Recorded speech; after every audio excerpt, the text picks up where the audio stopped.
All right. First and foremost, I'd like to say Barakatha Yahweh, Barakatha Yahweh Shai, Barakatha Yahweh, Barakatha Yahweh Shai, Barakatha Yahweh, Barakatha Yahweh Shai.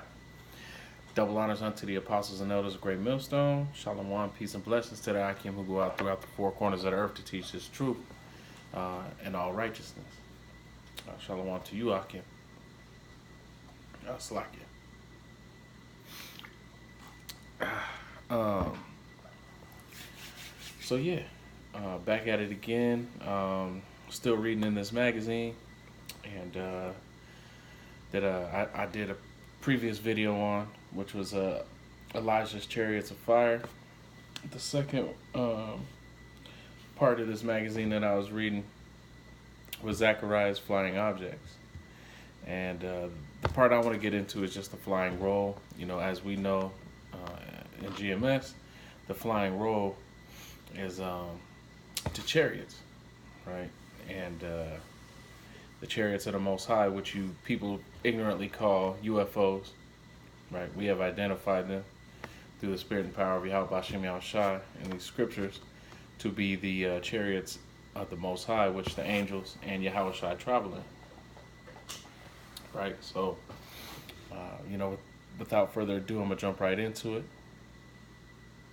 I'll start by reading the magazine, and then I'm gonna jump into the scriptures in Zechariah 5, chapter 5. All right, so Zechariah's Flying Objects is what the title is. Zechariah is a minor prophet in the Hebrew Bible. He was born in Babylon during the time when Judeans, southern tribes, were being held in Babylon in exile from their homeland of Jerusalem. Though born a captive, he lived during the time that the Judeans were freed, and so he returned to Jerusalem and wanted to see the temple of Yahweh built. The book of Zechariah is written in first person, and Zechariah himself recounts his conversation with an angel as when as many things shown to him by that being, and angel, as well as the many things shown to him by that being. The first sighting that draws the attention of historical extraterrestrial hunters in Zechariah 5, where he describes the appearance of a flying roll, sometimes translated as scroll, right? And we know that by going into the blue letter, right? So over here in the blue letter, all right, we go over here.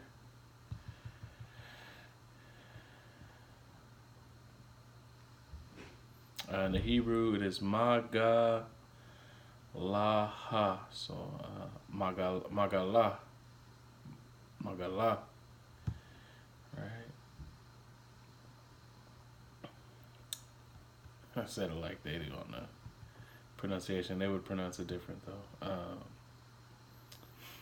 So roll, roll volume.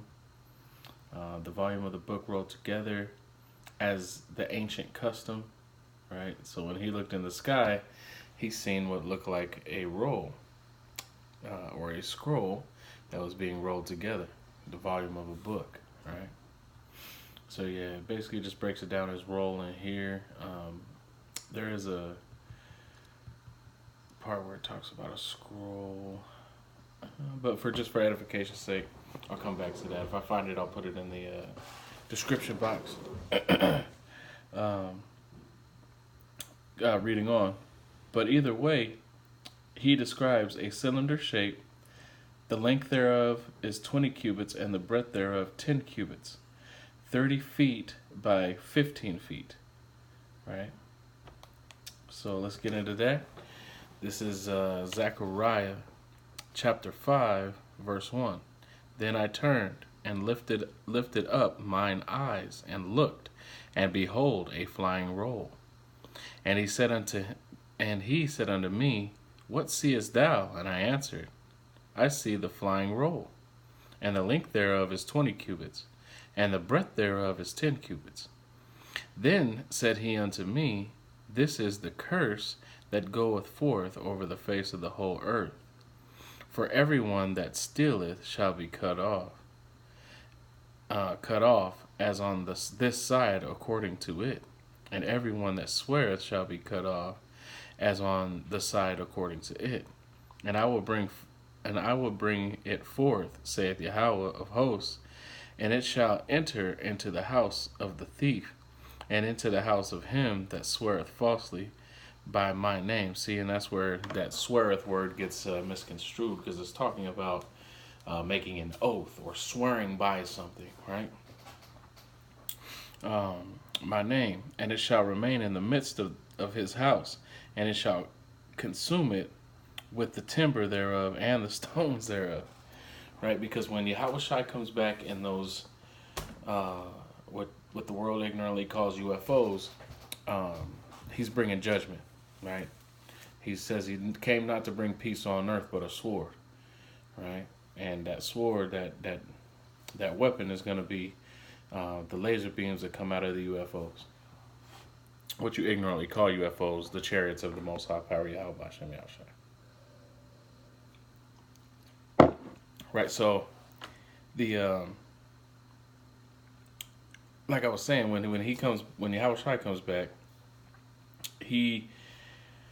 those chariots are gonna fill up the sky. The scriptures talk about him coming back on a cloud, the same way he left and he was beamed up into a cloud, right? These are the best way that people of this time could describe what was going on, right? As we went over in Elijah's chariot of fire.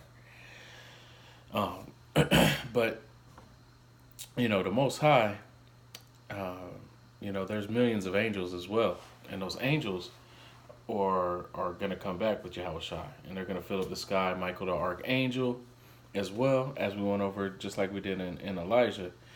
And think about how big that is, and that's a small chariot, because the fathership, is gonna take up the whole sky, like you see in the movies. That because it says you're gonna be able to see it from everywhere on the earth in the scripture. So if you're gonna be able to see it from everywhere on the earth, it's got to be a massive a ship, right?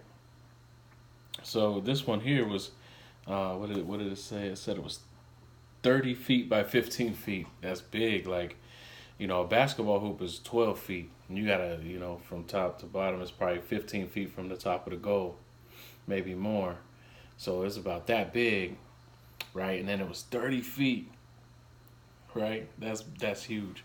So two of those, right? And this is like a smaller ship. That's probably like more of a one being ship, right?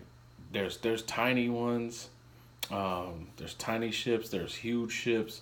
There's all kinds of different chariots that the Most High allows his creation to travel in, and we'll be able to do the same in the kingdom of heaven with the spiritual power, right? Because it takes spiritual power to move those things. Because in another scripture, it talks about how as it thinketh, it moveth. It doesn't have to turn like everything that Esau makes. All the planes that Esau makes, even the stealth, has to turn.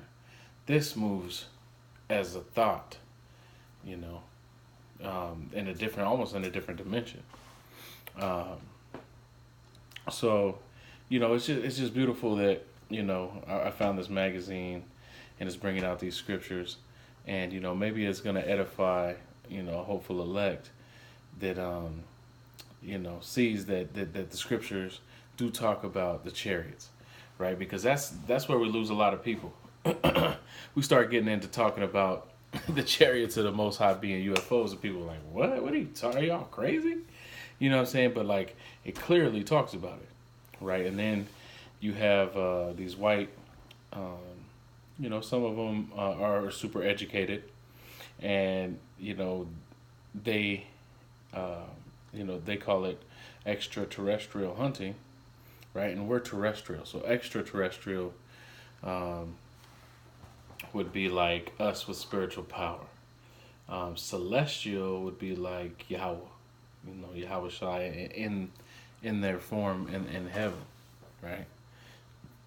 The angels, celestial, right? So Like I said, man, like it's beautiful to just be standing in line at the grocery store, see this, pick it up, and start looking at it, and be like, wow, like the Most High Power is putting this information out there, right? And if you're not spiritual, you can't see. You're just gonna be like, oh, you just found a magazine, and now you're trying to line it up with the scriptures. Well, yeah, I mean, it's talking about Zechariah's flying objects, and this is what we believe. But you can also see that even some of Esau understands the same thing, right? If you read the scriptures, it's clearly not talking about a scroll that was flying in the sky, right? So if you can put two and two together, you'll understand that this is the way they had to describe what they seen. Because think about that. Even if we saw one now, it'd be like, what? Dang, that looks like a so and so and so and so. It looks like a flying saucer. Well, what's a saucer? Something that's disc shaped, right? So he's seen something that was scroll shaped. So he described it as a scroll, and the Hebrew language is very direct. It's like, oh, scroll. It's not like the English language where you break down like, you know, different parts of a word, and it's a very direct language, and it was an ancient time. Not saying that they weren't intelligent; they were very intelligent, more than we give them credit for. But with that, I'm gonna wrap it up. I just wanted to get into this part. I think I'm gonna do a part two of this and get into the ephah of iniquity as well, because that's kind of what the second part of this, the second and third paragraph, the third and fourth Salakia paragraph get into of Zechariah's flying objects in the History Channel's magazine called "Search for Alien Life: Who Shaped Our World." So, again, I want to give all praise, glory, and honor unto Yahweh Bashem Yahweh Shai. Double honors unto the apostles and elders, and shalom to the Akim. Till next time.